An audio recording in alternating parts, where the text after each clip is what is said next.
Hello. Today we are talking about some books that I think are perfect to read for the fall.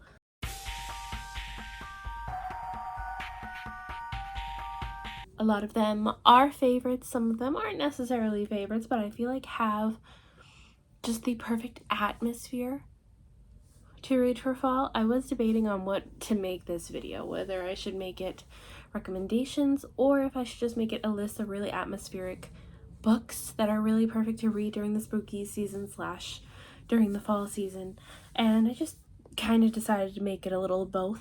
Some of these are pretty popular and some of these are probably ones that you're hearing for the first time. So let us jump right into it with a couple of books that actually weren't on the list originally.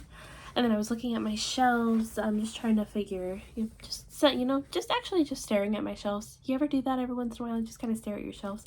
And I realized that I left these off. And I don't know, it's a series that I love so much. It is a middle grade mystery series. It's a series that I read and really think just fits the whole atmosphere of Halloween. It's dark, it's gloomy. You can really just feel the vibes just from reading it, and that is the Potkin and Stubbs trilogy. So this is a trilogy of books following Lil Potkins, and she wants to be a journalist.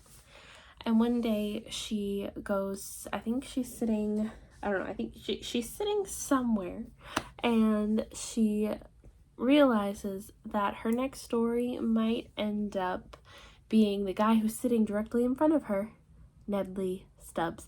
And, it leads them on this really interesting adventure. Yeah, I'm not sure if I should tell you, exactly why he's her next story, but it just leads them on this series of adventures, and I adore this series so much. It is set in dark, gloomy, I believe it's London, I could be wrong, but whatever the setting is, the vibe, the atmosphere, it just fits. It literally feels like you are watching a movie. Of course, it helps that there are pictures all throughout it, but it just feels like you are watching a movie about a little kid trying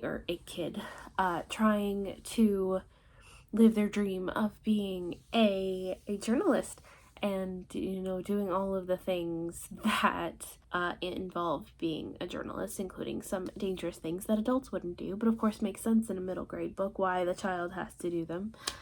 And I literally adore this series. If you can, I highly recommend binging this in October. It works so well. So I don't even just have one book for the next one, I have just a whole author. And that is Junji Ito. Literally anything by this man I think you need to read during Halloween, during October, literally, or just any time you feel like being creeped out and spooked out. And I can go on and on about all of the things that I love about this man's writing. You heard Connor say it in Connor's Rex. I have read almost every single Junji Ito book, not all of them, but the majority of them, and I will be reading the rest hopefully very, very, very, very, very soon, because I just love and adore everything this man writes. Almost everything that I've read from him has been a 5-star. It's just, I love the stories that his mind creates. I love how even stories that aren't necessarily his own, he'll take, like Frankenstein was the first one that I've ever read by this man, and even that story that wasn't necessarily his, he took and put a spin on it, and it just made it somehow even darker and more twisted. And we already know how dark and twisted Frankenstein kind of is, and so for him to take that story and make it his own and just make it even, in my opinion, better. Some people might disagree with that, but I literally love his works so much. I think they are beyond creepy. Every year there's a readathon called Summerween that takes place usually in July, and there's a prompt that says, or you're supposed to read a book in the dark, and usually I pick a Junji Ito book and I'll put it up put it on my phone, like on my Kindle app, and I'll just reread In the Dark Under the Covers. And almost every single time I'm trying to do that, Benson will come in and turn on the light, and I'm like, oh, thank you, because that was literally scaring the shit out of me. It's literally probably one of the few horror manga, let alone horror books, that I have ever read that genuinely terrify me. Alright, one that isn't necessarily Halloween, but is a book that I think you can definitely enjoy more in the fall. It is a book that is told over years of time, not necessarily fall, but I find fall is good for historical fiction in general, especially November. I feel like November is where I read a lot of my historical fiction, even historical fantasy, which is what this one is, and that is The Invisible Life of Addie LaRue. I don't know what it is about this book, and maybe it's just the fact that it's historical fiction, but I feel like would just be the perfect time to read The Invisible Life of Addie LaRue. This follows Addie, and she is set to get married. She's not ready to get married. She doesn't want to right now. She wants to explore life more. She wants to explore the world, and she wants to have time to do that. So she makes a deal with a demon to gain more time in exchange for, to not get married. And he ends up granting her that wish. However, what she doesn't realize is it comes with a price, and that price is every time she meets somebody and they leave a room, they end up forgetting who she is. So she goes through years and years and years of life of not being remembered and getting used to the fact that she cannot have any realistic relationships. And then one day she meets a boy who does remember who she is, and this starts their connection. And I really, really, really enjoyed this book. I wasn't sure if I was going to, because I had heard so many mixed things. I really enjoyed it, though with that ending, I feel like I could have rated it higher if the ending went a little bit in a different direction. This is not necessarily a bad thing. It works for some people. It doesn't work for everybody, and I am one of the people that it doesn't work for completely. Another one that I definitely think you should read on Halloween, or as close to Halloween as possible. I read it like every single year. I've read it like 3 times at this point. And that is Cemetery Boys. This is one that takes place on Halloween, which is why I recommend reading it as close to Halloween as possible. We follow Yadriel, who is a trans boy, and he just wants to be a brujo, and his family will not let him try it because they don't think that it is going to work. There's this whole ritual that he needs to do, and they just don't think that it is possible because he is trans. Well, little did they know, he ends up completing the ritual on his own, and he has accidentally summoned a ghost. And that ghost ends up being a boy that had gone to his school, and he doesn't know how he died. So because he has unfinished business, they have to figure out how he died and how to get him to cross over. And there's also this like side mystery going on where his Yadriel's cousin was murdered, so they're trying to figure out what happened to him and if these two are connected, and it's just a whole crazy adventure. I love this. Is supposed to be getting a second book. I think it was supposed to be this year, but I think it might be coming next year. Either way, I'm beyond excited. I love this book so much. This is one of the reasons that I refuse to give up on YA, because I find gems like this that I love and adore and have reread multiple times at this point. This is one that isn't necessarily a favorite, but I do enjoy reading it during Halloween. This is The Dead Romantics by Ashley Poston. A lot of people seem to be enjoying her romance books. This is the only one that I have read so far, at least out of her adult romance. I used to love her YA stuff. I have yet to read the second book of The Sea of Stars, or no, Heart of Iron. And I really, really enjoyed this one. I don't think it's a favorite romance of all time, but I do really love reading it during Halloween. This is about Florence, and she's a ghostwriter for one of the most popular romance authors ever. And she ends up getting a new editor. And the editor says that she is not allowed to extend her deadline anymore because she's already done it a couple of times. She's, however, having a hard time writing romance. It's only made harder when her father unfortunately passes away and she ends up going home. And then her editor ends up showing up, but he's not alive. He's dead.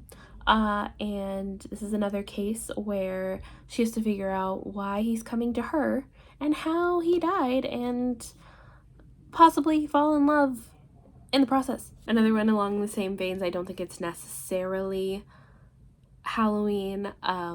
It's even probably more like late summer, early fall, but this is the very popular The Very Secret Society of Regular Witches, and we follow Micah, or Mika, some people say Mika. This follows Mika, and she is a witch. In this world, witches cannot be together for very long. They are not allowed to spend a lot of time together, so she's been very, very lonely. And then she gets this weird job advertisement asking for a tutor for 3 young witches. And at first she's very against it. She knows the rules. She knows that these 3 witches cannot stay together for long periods of time, or something bad could happen, not only to them, but to other people around them. But she ends up falling in love with these little girls and with the house. I mean, not in a weird way. Don't take it in a weird way. But she ends up falling in love with this house and the people in it. And she starts to realize exactly what she has been missing all this time. And she also has to remember how dangerous that can be. And it's just a really sweet, beautiful found family story, which found family is like one of my favorite tropes of all time. I think this is just phenomenal. If you haven't read it already, do so. This is another one that I feel like could be read like late summer, early fall. I feel like the vibes are very fall, but I say late summer because usually late summer to me is like very nostalgic in a way. Like you wanted, like a lot of summer memories start coming up, and like, at least for me, I feel like summer is really nostalgic because it's like vacation time. You start remembering all of the things that, you know, you did in the summer, and just like summer camp and just all the good things. And like, this is very nostalgic. This has very like nostalgic vibes. It is definitely based on Jim Henson movies like Labyrinth and The Dark Crystal, which is like very nostalgic to me, and I know a lot of other people. But that is The Shadow Glass. This is about a man named Jack whose father had invented this land, the land of Erie, and his father has recently just passed away. And Jack quickly learns that the land that his father created is not fictional. It is real, and he finds that out when a couple of puppets come to life and ask for his help to save the land of Erie. And so he's dealing with his undealt with trauma from his father and the movie that he thought ruined their lives, and also dealing with the fact that this land is real and it really shouldn't be.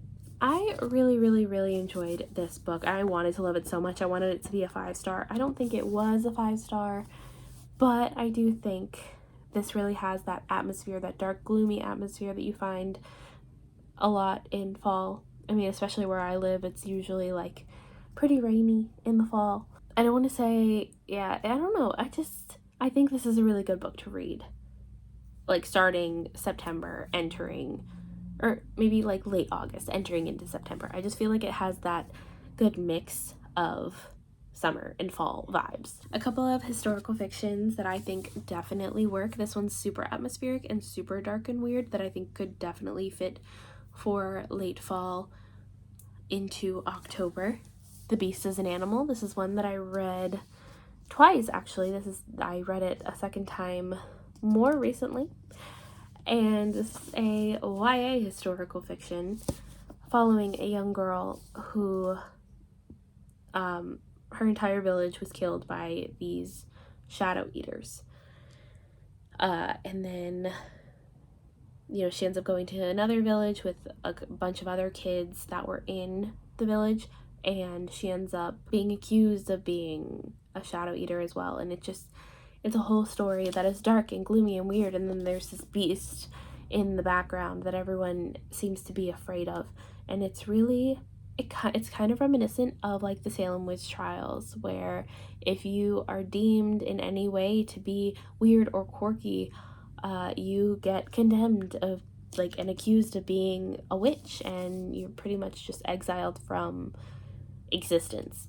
And it's really, really similar to that. I think the writing is so phenomenal and beautiful, and it is just dark and dreary, and it's probably one of the best, one of the best historical fiction books I have ever written. There's also parts in here that are like, there's like little poems in here throughout it that I think really add to the dark and twisted dreariness. There's also some remnants of like,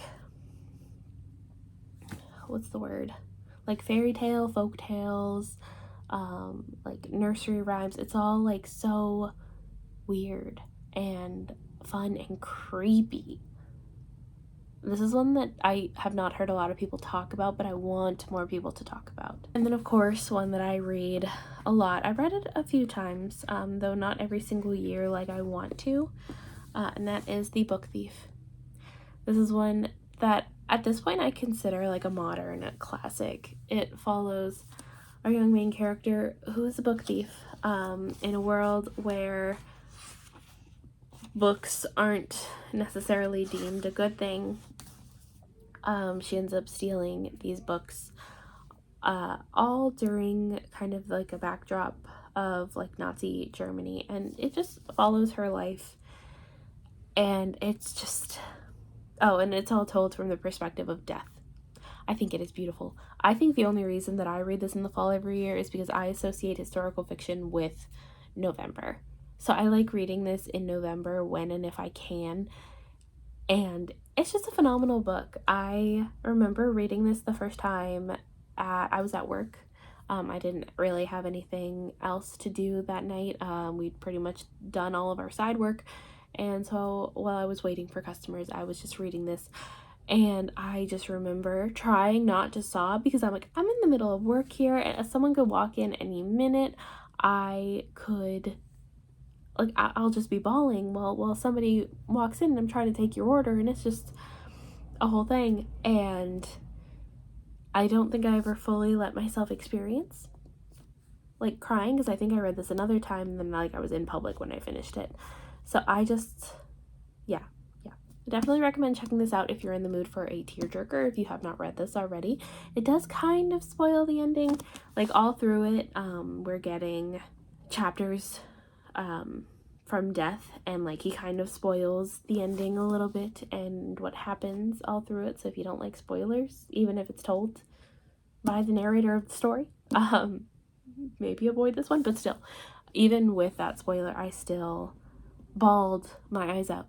All right, and the last two that I'm going to talk about, first of all, is an anthology, which, wild, because if you know me, I don't recommend anthologies very often, but this one is one that I loved so much. I strongly considered giving it a 5-star, even though I didn't give every single story in here a 5-star. I think I did give it a 5-star, actually, but that is Never Whistle at Night, which is an Indigenous dark fiction anthology, basically Indigenous horror stories.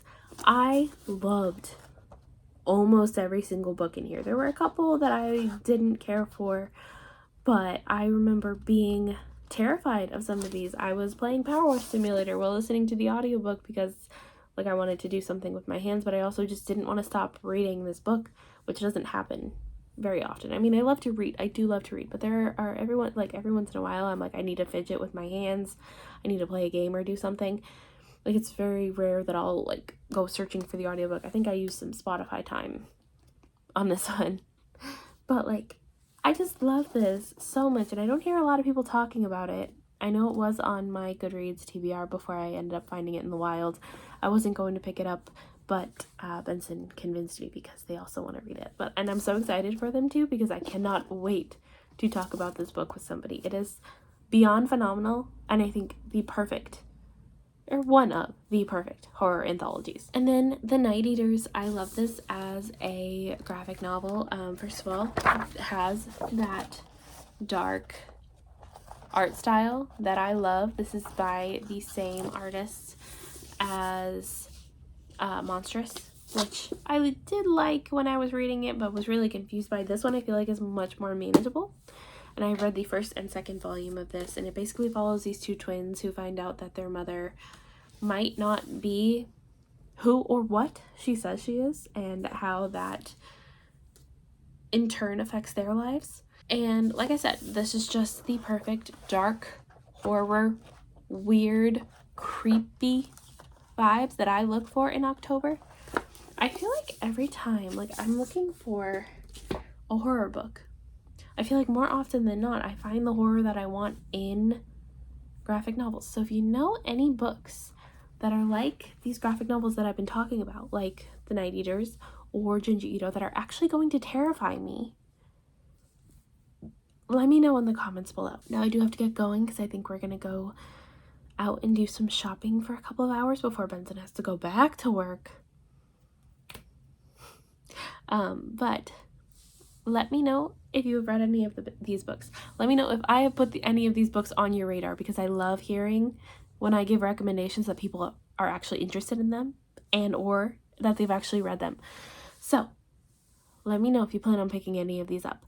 Let me know what your favorite book to read during the spooky months are, so that I can check them out and add even more to this list next year. And if you feel like you don't read horror books all that much, or you don't have any atmospheric books to mention, though you want to leave something in the comments, leave me